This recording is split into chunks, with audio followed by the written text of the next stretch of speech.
Good day, everybody. Coach Patrick Esmundo coming to you from Cognoa International, the probiotic authority, where we believe prevention is not only better than cure, but prevention feels better than cure. All right, so basically, today I'm going to talk about how Pro15 and probiotics in general will help with addressing dengue. So, as you know, right now, there really is no treatment for dengue. There was one attempt. Vaccines are usually what is needed to help prevent and protect the human beings from viruses. No? And so we have different types of vaccines. Unfortunately, there is no vaccine the known safe at this time for dengue, particularly dengue virus. And so Pro15 probiotics and probiotics in general actually, what I'm going to show you, I'm going to share with you how through many clinical studies, particularly one particular clinical study, how they have discovered that actually probiotics can help treat the dengue virus. Right now, as you know, that there are only two known treatments to dengue, which is for the fever, paracetamol is given, and for the dehydration, fluids, or if necessary, IV fluids are necessary.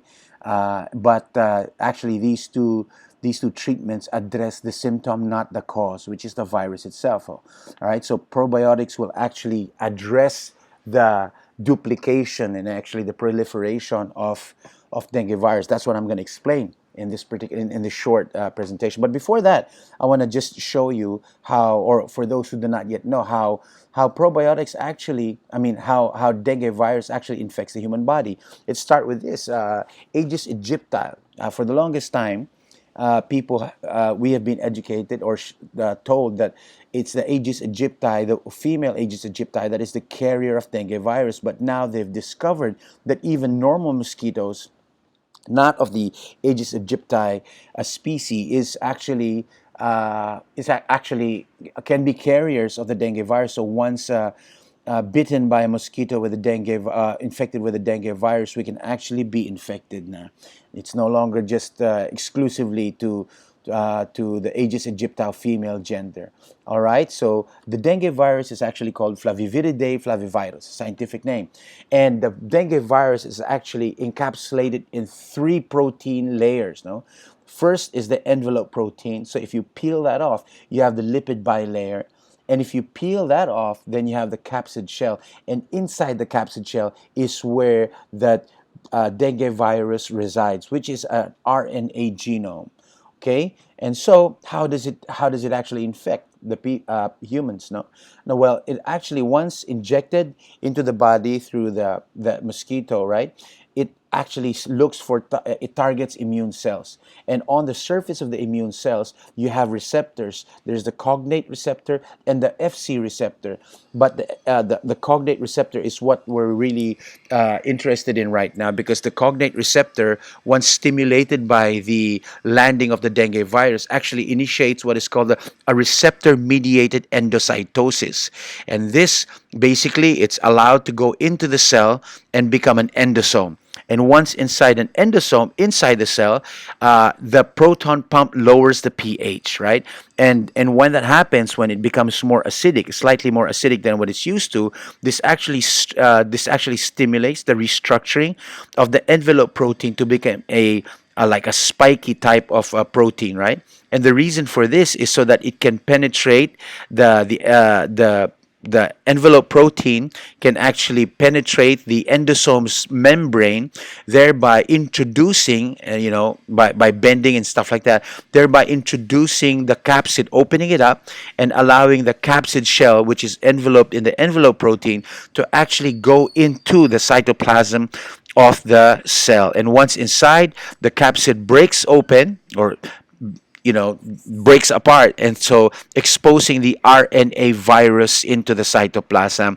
And once in the cytoplasm, it undergoes several transcriptions. It just keeps manufacturing, transcribes and transcribes, thereby producing many dengue virus. And that's how it actually infects us, no, right? So that's how the dengue virus infects the human being. And now, however, there is a study done by Osamu Kanauchi and et al.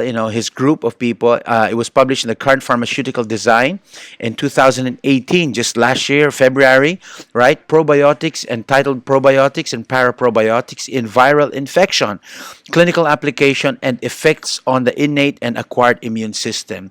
Well, there's just four terms that I'd like to mention. There's the prebiotic, which is the food for probiotics, right? Prebiotics, food for probiotics. Usually they're sugars like inulin and fructooligosaccharides and silooligosaccharides and things of that nature, right? And then paraprobiotics are basically, and no, there's one more. There's postbiotics. Again, there's prebiotics and then there's probiotics. Probiotics are basically the good bacteria, right? Which need to reach the intestines alive so that they can proliferate.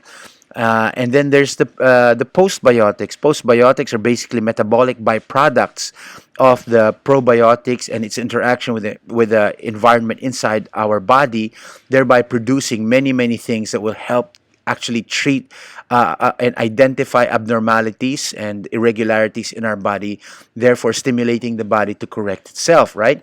And then there's the paraprobiotics. So probiotics, as I mentioned earlier, need to reach the intestines alive so that it can actually be of the best contribution to the human body, because there it can actually proliferate or multiply, right? Or and colonize, right? And but sometimes, most of the time, 95+% of products in the market, the probiotics actually die in the stomach acid and bile salts because it's so acidic, it will actually kill it. But studies have shown that paraprobiotics or dead probiotics or ghost probiotics, as they're called, paraprobiotics, they become fragmented, no, but they still actually have uh, therapeutic or postbiotic properties where it can actually help the body cure itself. But what one thing wrong with the paraprobiotics, it will still, it has been proven to still have therapeutic effects on the body, even though they're fragmented or they're dead, right? However, they cannot multiply like live bacteria. So the live bacteria are still the most sought after and the most significant and the most preferred type of probiotics. It needs to reach the intestines alive. So anyway, on to Osamu Kanauchi. So basically, this particular study comprehensively reviewed the effectiveness of several probiotics and paraprobiotics for the prevention or treatment of virally induced infectious diseases. They also provided an overview of the unique mechanisms by which viruses are eliminated through the stimulation of type 1 interferon production by probiotics and paraprobiotics via the activation of dendritic cells. And they also concluded that while further detailed research is necessary in the future, probiotics and or paraprobiotics are expected to be among the rational adjunctive options for the treatment of various viral diseases. They also explained that as climate change, including global warming and the increased geographical movement of people and goods have emerged, the numbers of pathogenic virus species and affected areas have increased. Therefore, the risk of viral infection has now become a critical issue around the world. A representative pathogenic virus, influenza virus, sometimes undergoes a process of discontinuous mutation. And of course, this follows for other viruses also, that undergoes a process of discontinuous mutation. And as a result, the efficacy of vaccines against influenza virus or other viruses may become disrupted. And this phenomenon has sometimes caused pandemics. Siyempre, because if you are injected with a virus and it is discontinued or only partially mutated, you will be protected but from the partially mutated virus, right? So once it is become fully mutated, which happens, as they're saying, more often than we would like, what happens is they don't get we're not protected from that fully mutated, right? And so that's the problem. Even if we do get vaccines, they're mutating at such a high rate that we need new vaccines every single time. Anyway, so they concluded with this statement, this particular study, they concluded that we describe the efficacy of probiotics and paraprobiotics for the prevention or treatment of infectious diseases, which have been increasing in incidence in recent years. Such agents are considered to be safe, affordable, and easy to consume because of their long history of use in food. So they're saying that probiotics are actually safe due owing to the fact that it has been used for long years in history, right? Decades, centuries, as a matter of fact. And there have been several clinical reports regarding the use of probiotics or paraprobiotics for the prophylaxis or treatment of infectious diseases. Here, they reviewed rather, the literature regarding several probiotic or paraprobiotic agents based on the papers, which describe single paraprobiotics and probiotics in clinical trials to avoid the crosstalk or mutual interference between probiotics. So basically, I'm just gonna sum it up, right? The paper was long, so I'm just gonna sum up the mechanism of how probiotics and paraprobiotics actually help prevent the mutation, or rather the duplication of the infection, right? And so basically, the role of probiotics, it stimulates the creation of the plasmacytoid dendritic cells, or PDCs, which are basically coming from the bone marrow, right? And so once the PDCs, or the plasmacytoid dendritic cells, are produced, the plasmacytoid dendritic cells has on its cell surface toll-like receptors, like TLRs, and there are 10 TLRs, 1 to 10. But for the viral infection that we are concerned with, the toll-like receptors 3, 7, and 9 are most important, because they're the toll-like receptors. They're the ones designed by the body and by nature to actually identify and recognize viral patterns. And so once these toll-like receptors actually identify that there is a viral pattern, it then stimulates the activation of the INF gene from the DNA, right? And or from the nucleus. And so what that is interferons. There are three types of interferons, right? Interferon alpha, interferon beta, and interferon gamma. But for this particular case, we're concerned about interferon alpha and beta. These two interferons basically will stimulate. Once they're stimulated, as you can see in the drawing, the cell on the right side, or the left side rather, basically produces, once stimulated, it actually produces these INF genes, which actually are sent outside the cell to the neighboring cells. And the neighboring cells also have receptors on their cells, on their cell surfaces. And once these INF binds to the receptors of the neighboring cells, it's like telling itself, "Whoa, wait a minute! There's virus going on or happening on the other cell." And so this actually signals the nucleus to produce antiviral proteins. It starts to synthesize antiviral proteins, and these antiviral proteins, once these new viral particles are introduced or infects the other cells, it actually kills it. It destroys it, preventing it from duplicating any further.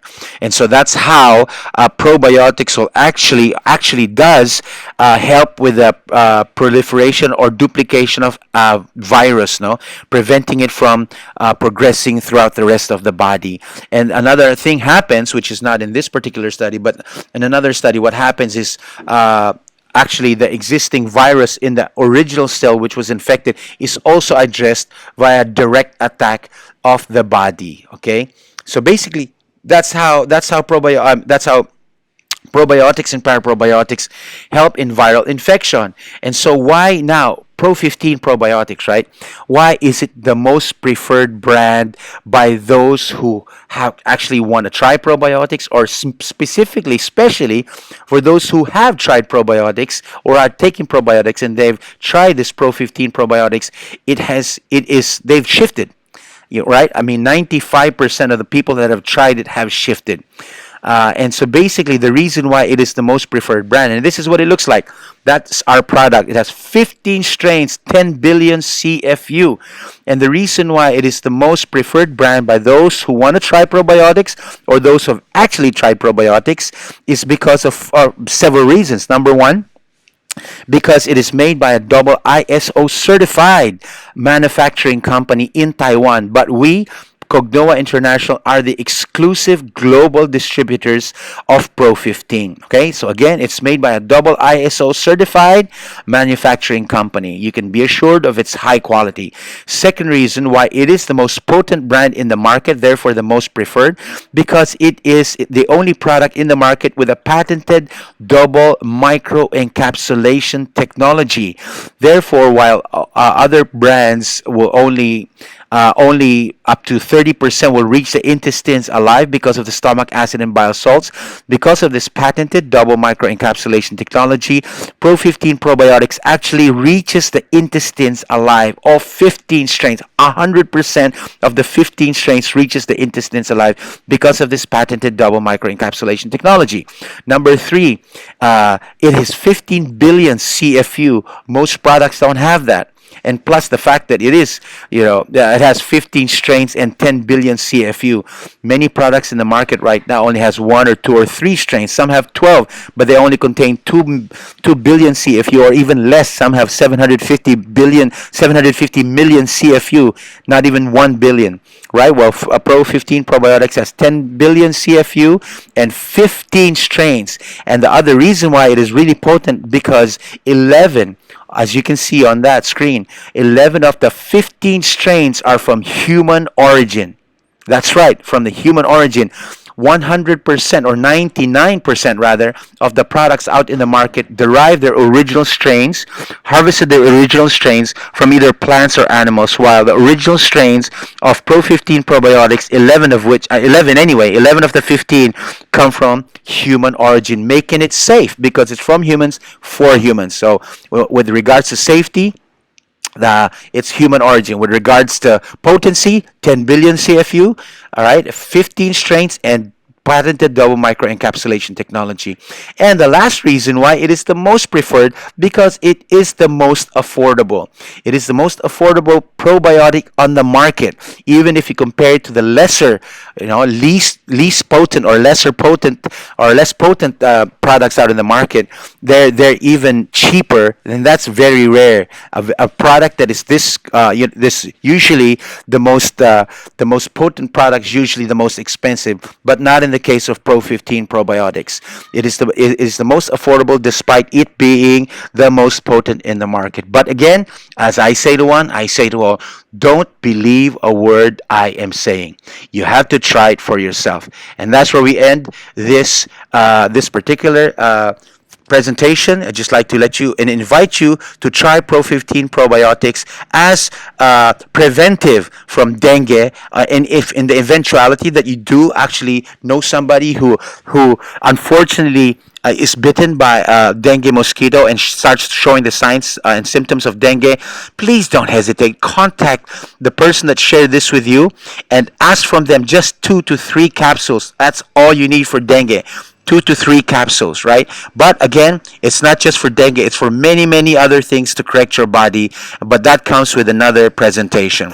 So this is Coach Patrick Esmundo thanking you for actually listening to the end of this presentation about probiotics and how it actually prevents the duplication and progress and proliferation of dengue virus. And we encourage you, especially now that there's so many people. I can't believe I was in Iloilo about a month ago, and out of 17 kids that actually was infected by the dengue virus, 9 died.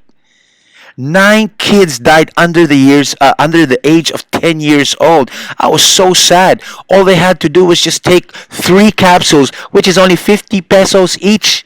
For 50 pesos, all they had to do was just take 1 capsule per day. And by the second day, even the first day, your platelets will go back up. Right? It will start healing the holes that the dengue virus produced in your blood vessels, and thus increasing the platelet and preventing the dehydration. So again, this is Coach Patrick Esmundo inviting you to try our Pro15 probiotics.